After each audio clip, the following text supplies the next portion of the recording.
그 몸이라는 게 젊었을 때 몸하고 이제 나이 들면은 공통적으로 느끼는 게 몸이 말을 안 듣는 거예요. 이제 이게 우리 몸이에요.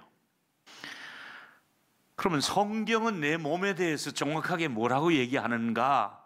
내 몸은 일반적으로 이제 지금 말씀드린 거고, 성경은 내 몸에 대해서 뭐라고 말하느냐 봤더니, 성경은 우리 몸에 대해서 무관심하지 않고 섬세하게 우리 몸에 대한 얘기를 하고 있어요. 그래서 이걸 쭉 이제 시리즈로 몇 번 준비한 건데, 첫 번째는 내 몸은 성경에 오묘하고 놀랍게 창조되었다고 말을 하는 거예요. 내 몸이 그냥 내 몸이 아니라 창조할 때부터 내 몸은 아주 기가 막힌 작품이라는 거예요. 내 몸이 이래도. 그래서 예수님이 이 땅에 오신 목적이 뭐냐 하면, 크리스마스 때마다 보통 많이 인용하는 구절이 요한복음 1장 14절인데, 말씀이 육신이 되어 우리 가운데 거하심에 그 영광을 보니 아버지 독생자의 영광이여 은혜와 진리가 충만하리라. 가장 중요한 얘기는 크리스마스 때 예수님이 우리 몸을 입고 왔다는 거잖아요. 예수님이 하나님이신 분이 우리의 몸, 우리 똑같은 인간의 몸을 입고 이 땅에 오셔서 우리를 구원하려고, 우리 몸을 구원할 목적으로 예수님도 우리 몸으로 갈아입은 거예요. 그래서 몸으로 오셨어요, 예수님이. 이제 성경에 관한 하나님의 그 몸에 관해서 쭉 여러 가지로 이제 다양하게 살펴보는데, 수십억의 인구하고 같이 구속 역사를 이루고 구원하시기 위해서 일단 첫 출발이 뭐냐면, 하나님이 내가 사람의 몸을 입고 내려가야겠다. 그러니까 우리 모두가 몸을 가지고 수십억의 사람이 수천 년 전부터 살고 있으니까, 하나님께서도 네가 몸을 입고 몸을 입은 저 사람들 틈에 들어가라. 또 몸을 입고 사는 우리에게 예수님께서 몸을 입고 이 땅에 인간의 몸을 가지고 이 땅에 태어나셨단 말이죠. 자, 부활절 때마다 전하는 또 공통적인 메시지가 뭐냐면, 우리의 몸이 부활에 참여하게 될 것이다. 내 이 몸이, 볼품없는 이 몸이 그래도 부활의 영광에 참여할 몸이다. 그러니까 이 몸이 태어날 때부터 부활할 때까지 성경에는 내 몸하고 예수님의 계획이 다, 하나님의 구속 역사가 내 몸을 통해서 이루어지는 거거든요. 그런데 문제는 우리 몸이 피곤한 게 문제예요. 우리 몸은 안 피곤하고 살면 좋겠는데, 모두의 우리 몸의 공통점은 피곤한 몸이라고 이사야 40장 30절에 말씀하고 있잖아요. 제 말이 아니라 성경이에요. 같이 읽습니다. 시작. 소년이라도 피곤하며 곤비하며 장정이라도 넘어지며 쓰러지되. 아니, 소년이 왜 피곤해요? 근데 요새는요, 유치원에 다니는 애도 아우 피곤해. 예, 유치원에도 피곤하다는 거예요. 아니, 우리 80이 되신 할매들이 피곤하다 그러면 이해하죠. 근데 유치원에 다니는 어린 것도 피곤해. 소년도 피곤해. 청년들은 안 피곤해? 아니에요. 청년들도 피곤해. 장정들도 피곤해. 왜 그럴까요? 우리 모두가 참으로 하나님 앞에서 살아가기보다 인간적인 자기 힘을 가지고 살다 보니까 결국 우리 몸은 피곤할 수밖에 없어. 누구나 피곤한 게 여기 안 피곤한 사람 있으면 나와보세요. 그러면 하룻밤만 한번 날밤 새보세요. 내일 아침 모레 되면 그냥 언제 정신이 왔다 갔다 할 거예요. 피곤해요. 우리가 피곤하게 살아가요. 근데 성경은 여호와를 앙망하는 자는 새 힘을 얻으리니, 하나님을 의지해야만이 그 피곤을 이기고 우리 몸을 유지할 수가 있는 거예요.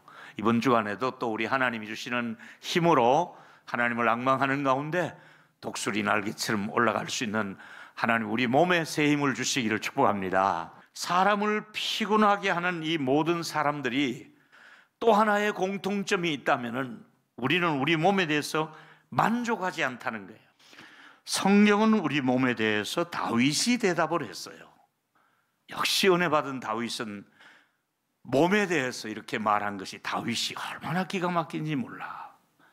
시편 139편 13절, 우리 몸에 대해서 다윗이 뭐라고 했습니까? 읽습니다. 시작. 주께서 내 내장을 지으시며 나의 모태에서 나를 만드셨나이다. 내가 주께 감사함은 나를 나를 지으심이 지으심이 기묘하심이라. 심히 기묘하심이라. 주께서 하시는 일이 기이함을 내 영혼이 잘 아나이다. 내가 기가 막히게 하나님이 작품을 아주 신경 써서 멋지게 만들어 놨다는 거예요. 동의하시면 아멘. 여러분이 그래도 외모는 어쨌든지 간에 여러분이 뭐 그보다 가장 중요한 것은 여러분의 그 내장, 간이며 췌장이며 뭐 콩팥이며 이런 그 가슴에 뭐 이게 뭡니까 허파 이런 거, 배 이런 거, 눈이며 하여튼 여러분의 모든 그 껍데기보다도 여러분 안에 들어있는 내장돼 있는 뇌라든지 장이라든지 모든 기능이 하나님께서 심히 기가 막히게 우리 몸을 만들었다고 말씀하고 있어요. 이건 여러분 받아들일 수 있겠죠? 하나님이 기가 막히게 어느 과학자도 그렇게 못 만들어요.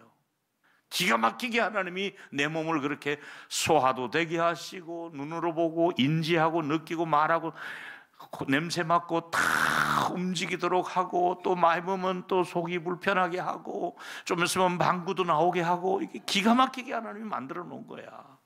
우리 몸이 참 신경 쓰시고 세밀하게 섬세하게 만들었는데 이 몸이 불완전해진 것은 타락하고부터예요. 우리 몸이 하나님의 계명을 지키고 그러면부터 이제 타락한 몸이 되고 연약한 몸이 되고 또 그럼에도 불구하고 우리 몸은 여전히 오묘한 가운데 지금까지 인생을 살아왔단 말이에요. 그 막 태어난 아기가 최고로 제일 예쁜 거예요. 갓난 아이들이 막 돌 지나기 전에 그 아이들 보면은 까꿍 해도 깍 그러고 웃잖아요. 너무너무 예쁘잖아, 그죠? 아기 때 얼마나 예뻐요. 우리가 지금 중고등학생들이나 청년들 보면 얼마나 예뻐요. 나 연습곡 볼 때마다 하여튼 뭐 금이야 옥인가 그거 보면 참 그렇게 예뻐요. 여자들이 참 예뻐요. 그러면서 아이 때는 아이 때로 청년은 청년대로 예쁜데 그럼 노인은 보기 싫으냐? 아니에요. 노인의 마음속에는 세상을 바라보는 지혜와 따뜻함과 너그러움과 도저히 젊은이들이 가지고 있지 않는 지혜가 노인 안에 또 들어있잖아요. 젊은이들은 몰라요. 노인 속에 들어있는 그 깊은 생각과 그 참 노인만이 가지고 있는 존경스러운 것들이 노인 안에 또 들어있잖아요. 그러니까 오늘은 우리 몸이 하나님이 정말 신경 써서 멋지게 우리 몸을 아무리 의사들이 이해도 안 되도록 그렇게 우리 몸을 만들어 놓은 최고의 글작품이 내 몸이다. 우리 몸을 우리가 좋은 제품을 핸드메이드라고 했는데 하나님의 핸드메이드인 거예요. 빵집에도 가면 아주 유명한 제빵사가 핸드메이드를 만들어 놓고 공장에서 막 대량 찍어내는 삼립빵 뭐 이런 게 있잖아요, 그죠? 그거하고는 달라요. 옛날에 우리 삼립식빵 그거 해가 막 찍어내는 그거하고 핸드메이드 좋은 제빵사가 질 좋은 걸 가지고 잘 만들면 굉장히 비싸도 날개도 많은 사람이 사가는 게 핸드메이드, 그게 다르단 말이에요. 여러분 옆 사람에게 말씀해 주십시오. 하나님의 핸드메이드입니다. 시작. 할렐루야. 내 몸은 기가 막히게 만드신 하나님의 핸드메이드다. 첫 번째고, 두 번째는 내 몸은 이제부터 목적을 가지고 만들었어요. 하나님 내 몸을 만들 때는 목적이 있어요. 그 목적이 뭐냐 하면은 몸은 우연히 되는 것이 아니라 창조주의 목적이 있는데 부모는 잘 몰라요. 아이를 놓고 키우고 중고등학교 보내는데 부모는 내가 이 아이를 키워서 뭐 유명한 뭐 기업체에 들어가고 아니면 뭐 판검사가 되고 이제 이게 우리 부모님들의 생각이잖아요. 근데 그 잘 되었으면 이건 우리 일반적인 우리 부모님들의 생각이고 하나님은 이 아이가 태어나서 병가가 다 있어요. 하나님은 우리가 이제 군대 가면 병가가 있듯이 얘는 내가 하나님께서 체육을 잘하도록 했어. 아니면 얘가 나는 음악을 잘하도록 했어. 얘는 누구는 또 이렇게 기계를 잘 만들도록 했어. 이렇게 부모는 몰라도 하나님은 그 어떤 주특기를 다 주셔가지고 우리는 모르게 하나님이 그 코스대로 지금 가고 있는 중에, 저는 나중에 70되고 알아보니까 하나님이 내게 준 주특기는 너 설교 준비해서 설교해라. 이게 하나님 내게 주신 은혜요, 은사요. 이게 목적이야. 할렐루야. 이게 다 목적이 있어. 다 저처럼 되는 게 아니라 여러분에게 다른대로 다 목적이 있는 거예요. 성경은 우리 하나님께서 우리의 몸을 지으시고 의도하신 바가 있다. 내가 이러이러할 때를 위해서, 내가 이러한 일을 위해서 내가 너의 몸을 사용할 것이다. 이렇게 하나님이 우리가 목적 있게 지었다는 사실을 아셔야 돼요. 따라하세요. 내 몸은 하나님이 주신 선물이다. 시작. 한 번 더. 내 몸은 흑사리 껍데기가 아니다. 할렐루야. 로마서 1장 21절에 이놈의 인간들이 하나님을 알되 하나님을 영화롭게도 아니하고 감사하지도 아니하고 오히려 그 생각이 허망하여 미련하여 마음이 미련해졌다. 우리 몸 안에는 기능 중에 하나가 마음이 있잖아요. 내 몸만 껍데기만 있는 게 아니라 내 안에 마음이 있잖아요. 근데 이 마음이 하나님께 감사할 줄 아는 마음이 있고 미련한 마음이 있는 거예요. 여러분, 하나님께서 몸을 주신 것은 너 몸 그거 가지고 미련 떨지 말고 하나님께 네 몸 주신 것, 네 환경에 감사하라고 주신 것이 내 몸을 하나님이 주실 때 의도하신 목적이에요. 내 몸 가지고 미련하게 하나님을 향하여 원망하지 말고 오히려 하나님과 사람 앞에 감사할 줄 있는 여러분의 몸 안에 마음의 기능이 그렇게 발달되기를 축복합니다. 우리 몸과 마음이 그렇게 가야 되는 거예요. 마땅히 내 몸을 이 땅에 태어나서 살게 하신 것을 감사해야 되잖아요. 지금까지 이 땅에 태어난 거 감사하고, 그래서 우리 몸은 고린도전서 10장 31절에 일단 먹어야 되잖아요. 내 몸은 마셔야 되잖아요. 근데 네가 뭘 먹든지 마시든지 무엇을 하든지 하나님의 영광을 위하여 하라. 내 몸은 하나님의 영광을 위하여 존재하는 줄로 믿습니다. 내가 존재함으로 먹고 마시면서 하나님의 영광 위에 살자. 이게 이제 우리 몸을 우리가 컨트롤 해가면서 생각하는 우리 몸에 대한, 미래에 대한 우리 청사진이잖아요. 불완전한 몸이라도, 아픈 몸이고 또 병든 몸이라 할지라도 그 몸 가지고도 하나님의 영광을 드러내라. 하나님께 감사해라. 이것이 우리의 지으신 하나님의 목적이고, 생명이 얼마 남아 있든지 간에 그것은 우리의 소관이 아니라 하나님께 남은 생애에 내가 살아있는 동안에는 하나님의 영광을 위해서 살자. 이것이 우리 몸 관리의, 마음 관리의 원칙이거든요. 그래서 삶의 실존에 조금 더 구체적으로 들어가면 바울은 데살로니가전서 2장 8절에 너희를 얼마나 사모하고 첫 번째 주는 것이 복음을 준다고 말씀을 했는데, 어떤 사람은 우리의 목숨까지도 너희에게 주기를 기뻐하면 두 가지가 나옵니다. 복음을 주는데 목숨까지도 주고 싶다. 복음을 위해서는 내 목숨도 내어놓고 싶다. 복음을 위해서라면 내 목숨을 복음을 위해서는 드리고 싶다. 이게 내 목숨보다 귀한 게 복음이다 이거잖아요. 할렐루야. 복음을 위해서라면 난 목숨도 드릴 수 있다. 내 몸이 최고인 줄 알았는데 내 몸보다 소중한 게 복음을 전하는 일인데, 이 복음을 전하는 일에는 난 내 목숨도, 내 몸을 내어놓을 수 있다. 이제 바울이 깊어진 우리 몸의 실존을 말하는 건데, 바울은 복음을 나누어주는 일을 위해서 얼굴을 보고 싶다고 얘기하는 것을 볼 수 있습니다. 우리 몸을 서로 봐야 됩니다. 같이 데살로니가전서 2장 17절을 읽습니다. 형제들아 시작. 형제들아, 우리가 잠시 너희를 떠난 것은 얼굴이요 마음은 아니니 너희 얼굴 보기를 열정으로 더욱 힘써 넣으라. 너희 얼굴 보기를 심히 원한다. 우리가 여러분 주일마다 또 혹은 셀 모임에서 가족끼리 얼굴을 보아야 되는 것이 이게 정상이거든요.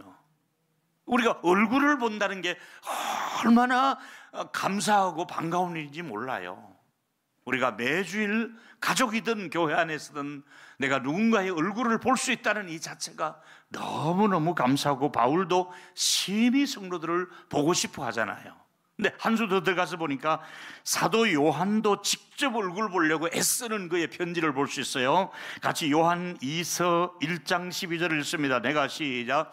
내가 너희에게 쓸 것이 많으나 종이와 목으로 쓰지 아니하고 오히려 너희에게 가서 대면하여 말하라니 이는 너희 기쁨을 충만하게 하려 함이라. 요한은 편지를 자주 쓰고 편지로 왕래하던 그 성도들 그 시대에 뭐 핸드폰도 없고 그랬잖아요. 그런데 심히 내가 얼굴을 보기 원한다, 대면해 보기를 원한다. 바울이나 요한이나 같은 마음이 뭡니까? 내가 얼굴을 보고 얘기하고 싶다, 얼굴 보고 싶다, 대면하고 싶다 하잖아요.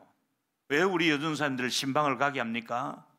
얼굴 보고 가서 또 기도해드리고 교회 나와서 우리 같이 얼굴 보자 이거 아닙니까? 여전사님들은 인력거꾼이야. 인력거 몰고 가는 거야. 또 감기 드셨어요? 예 그래요, 다음 주에 봐요 하고 모셔오는 거야. 그러니까 우리가 왜 그럽니까?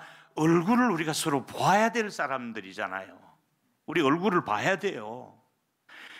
자, 그런데 더 기가 막힌 것은 바울이 이제 로마를 간다고 하니까 배에서 내리는데 성도들이 막 마중을 나온 거예요. 사도행전 28장 15절에 그곳 형제들이 우리의 소식을 듣고 아비오 광장과 트레이서 베르드까지 맞으러 나오니 바울이 그들을 보고 뭐 했어요? 하나님께 감사하고 담대한 마음을, 얼굴 보고 나니까 감사하고 담대한 마음이 생겼다고 이렇게 봐야 되는 거예요. 우리 몸과 몸은 서로 얼굴과 얼굴을 만나야 되는 거예요. 만나고 나면 감사하고 담대하고 용기가 얻는 거예요. 우리 자주 만나야 되는 거예요. 그래서 할렐루야, 봐야 감사하고 담대하고 위로받고 용기가 나는, 이게 서로 봐야 되는 거예요. 로마에 도착하자마자 성도들이 막 이 광장으로 마중을 나오고 성도들을 바라보고 바울 같은 사람도 얼굴 보고 성도들 때문에 막 용기를, 그 지치게 막 배가 막 파손되고 막 독사에게 물리기도 하고 고생하면서 가는데도 만나고 나니까 막 바울이 그동안 고생은 씻은 듯이 없어지며 용기를 얻고 기쁨을 얻었다 그랬잖아요. 그래서 우리 얼굴을 서로 봐야 되는 거예요. 세론들끼리 서로 만나고 봐야 되는 거예요. 우리가 서로 매주일 만나서 얼굴 보는 게 이게 보통 축복이 아니라니까요. 제가 여러분 왜 선교사님들이 오면, 또 농어촌 교회에서 목회자들이 오면 특별한 일이 없으면 저는 꼭 식사를 하고 또 뭐라도 사드리고 또 위로하는 시간을 갖는 이유가 뭔 줄 아십니까? 사람은 만나야 정이 들고 용기를 얻고 새 힘을 얻고, 또 죄송하지만 저를 만나는 사람들이 그래도 괜히 만났다 소리 안 듣도록 마음의 위로와 용기를 얻고, 목사님 다음에 꼭 만나요 하는 그런 얘기들을 들으면서 우리가 여러분, 내가 몸이 있을 때, 죄송합니다, 언어가 소통이 될 때 만나야 됩니다. 우리가 소화가 될 때 서로 만나 음식을 먹어야 됩니다. 언어 소통이 안 돼 분들 만나면 무슨 재미가 있겠습니까?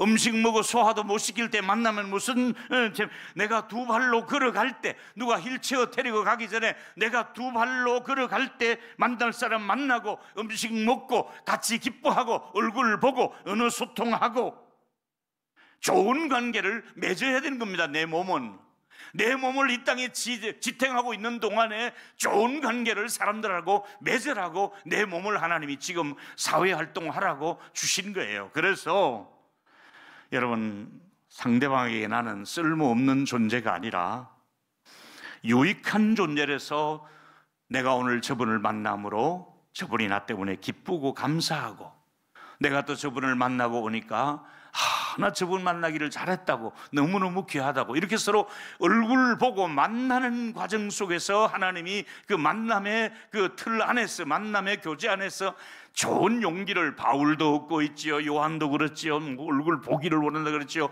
보고 반가워서 그냥 목숨까지 내어놓겠다 그러지요. 이 정도가 되는 것이 우리 모두가 사람을 만나서 용기를 주고 또 용기를 얻을 수 있는 만남이 하나님의 목적이 있는 만남이더라 이거죠. 마지막 세 번째는 더 중요합니다. 하나님은 내 몸보다도 중심을 보십니다.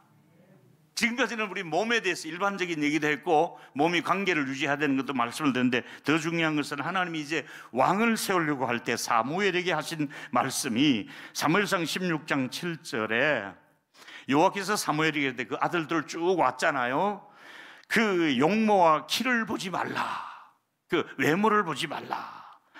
내가 그들을 버렸노라. 내가 보는 것은 사람과 같지 아니하느니 사람은 외모를 보거니와 나 요한은 뭘 본다고요? 중심을 보라. 사람은 사람인지라 외모를 볼 수밖에 없어요. 그러니까 그나마 사람들 앞에 여러분들이 모이고 얼굴을 보이려니까 외모를 꾸미잖아요.